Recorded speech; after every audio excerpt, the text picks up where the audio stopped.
Her dayın. Emне kaldı? Мешітке бар. Болды екен айт, ертең келсін. Жақсы. Saat 3'e деп айта берейін ба? 2:30-ға деп айтса, ертерек келіп отырған дұрыс қой. Жарайды, айтамын. Жақсы. Біз оның жасап жатқан құлшылығына, басқа да істеріне қарап байқаймыз. Ал адамның ораза ұстап жүргені, он бір ғана Алла менен пендесінің арасындағы сыр ғана. Өйткені Алла Субханаху ва Тағала кісінің ораза тұтқандығы үшін оның сауабын Ұлы жаратушы Алла Тағала өзі еселеп беретіндігін айтады. Мұсылман Алла Субханаху ва Тағаланың жердегі жаратқан пендесі ретінде өзінің құлдық міндеті Ұлы жаратушының әмірлеріне итаат етіп мойынсыну болса, Алланың берген нығметтеріне де шүкіршілікпен тәубе деп соның қадіріне жету. Бүгінгі жұма намазымызда біз сол қадірге жетудің нәрселердің ең бір маңыздыларының бірі уақыттың қадірі жайлы уағыз айтқанды жөн көрдік.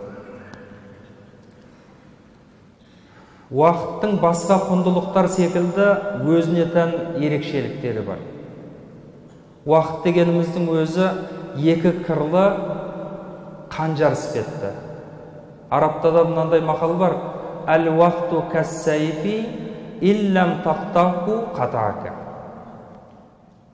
Уақыт қылыш, сен оны кеспесең, ол сені шауып түседі деген мақал бар.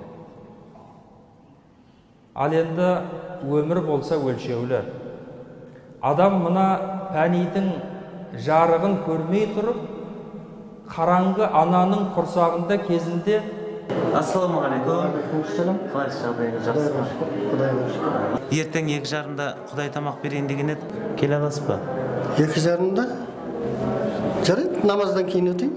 Жақсы, онда мен өзім келіп сізді алып кетемін. Жақсы. Жарайды. Жақсы. Айтпақшы, Молдеке, Ау? бір сұрағым бар еді. Иә, тыңдап. Мынау балдардың барлығы намаз оқи ма? Иә, оқиды барлығы. Мен осы түсінбеймін. Нені? Балдардың барлығы жас. Иә. Мына теледидарда уақыт туралы айтып жатыр. Иә. Түсінбеймін. Зейнетке шығып оқыса да жетпей ма? Сіз өзі қызық екенсіз. Неге? Ойланыңызшы.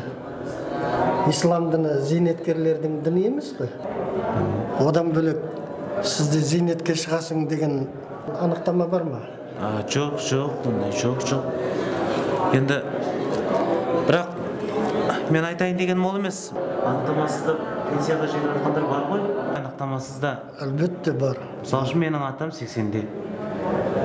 Жарайды. Сіз маған мынаны айтыңызшы. Сіздің құрдастарыңыз неше? Құрдас? Он қатысы қанша? Құрдасым көп, он кім санапты?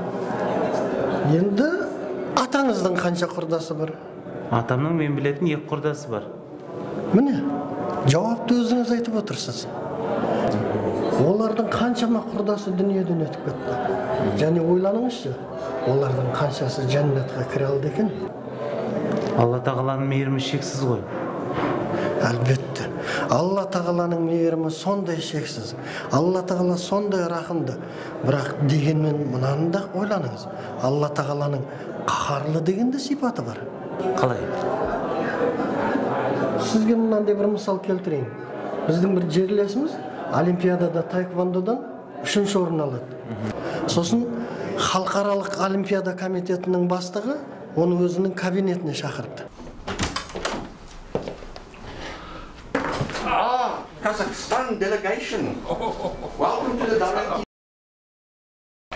Okay, Mr. Nurbol, the reason for inviting you here today is to present you with this trophy for the best competitor of this year.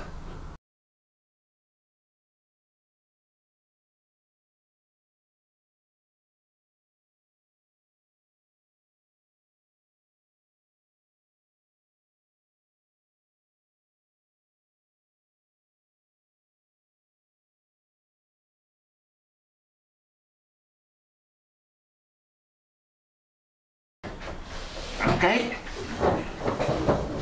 Mr. Nurbo, congratulations. This is your trophy. Congratulations on your team. Thank you. Congratulations on your team. Жарайсың Нұрбол. Қазақтың көк туын желбіреттің.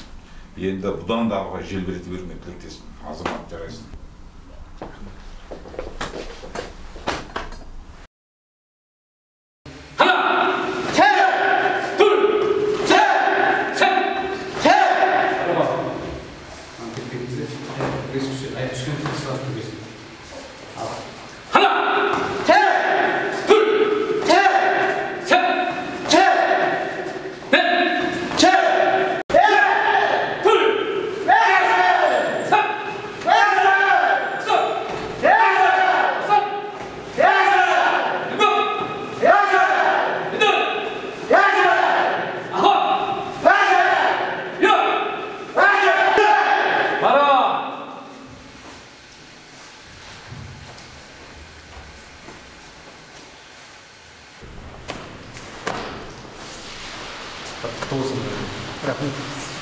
Құдай қаласа Олимпиадаға жетеді. Рахмет.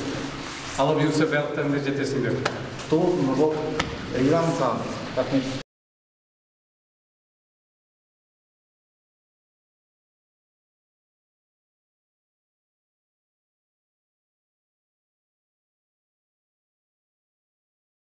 Жарыста көмектескен ұлдарың көрсетші.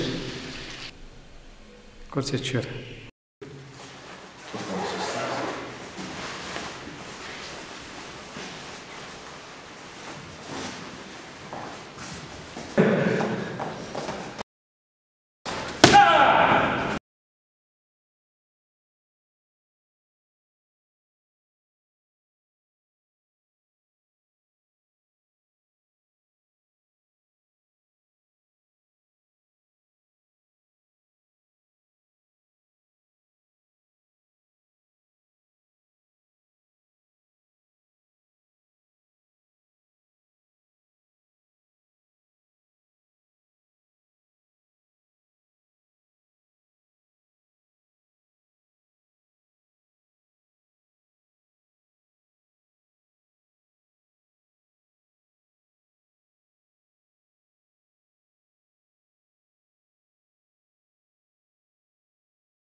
Таиландтың жігітімен жаңа мықты спортшы екен. Оңай болған жоқ. Енді оңай емес қой, нақты қылай. Теңізге шығу деген оңай емес қой. Кешіріңдер жолға. Алло, неге мазамды ала бересіңдер? Нұрбол, не ғой? Не болды? Тыныштық па? Дулат кубокты сындырып алды. Не? Көздеріңе қарамайсыңдар ма? Нұрбол, қайда Нұрбол? Тыныштық па?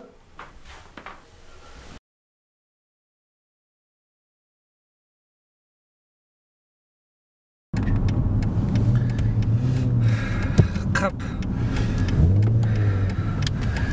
Неге бұлай болды? Мен сонша уақыт жинаған еңбегім ғой бұл. Бар ғой басқа қоншық.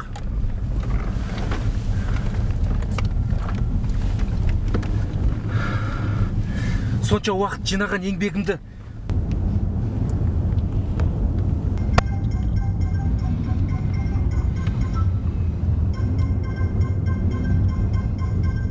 өтірік деп айтшы.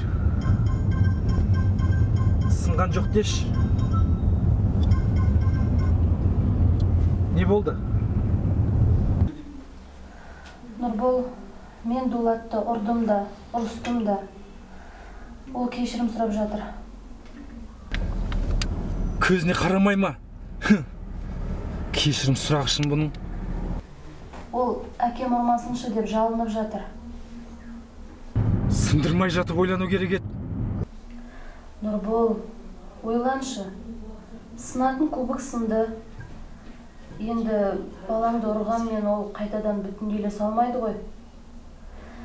Қайта керісінше балаңа жылы сөйлеп, ақылыңды айтсаң, ол сені өмір бойы сыйлап өтер еді. Оны бара көреміз. Шынында да ұрғаннан бүтінделмейді ғой. Не десем екен оған?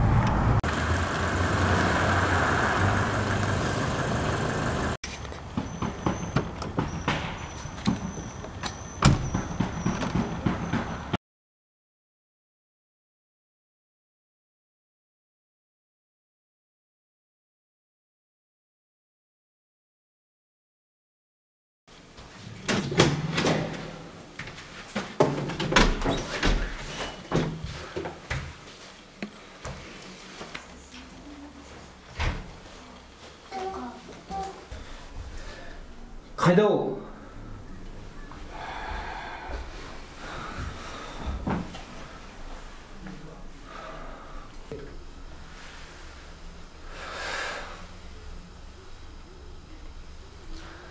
Балам, білемін ғой, үйдесің. Кел, сөйлесейік. Мұнда екенсің ғой. Келе ғой. Балам, бері кел. Балам, кел дедім. Ұрасыз ғой. Кубок үшін баламды ұрмаймын. Қорықпа, келе ғой. Бармайын. Кел деймін саған. Кел дедім ғой саған.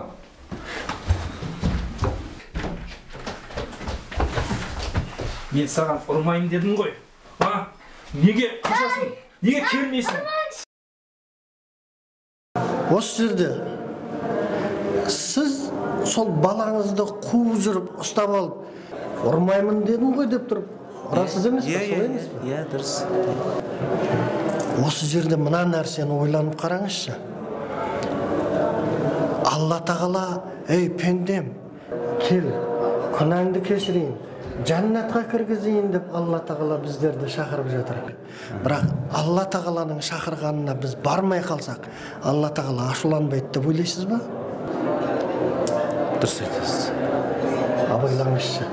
Алла тағала ашуланбасыншы. Рахмет. Аман болыңыз.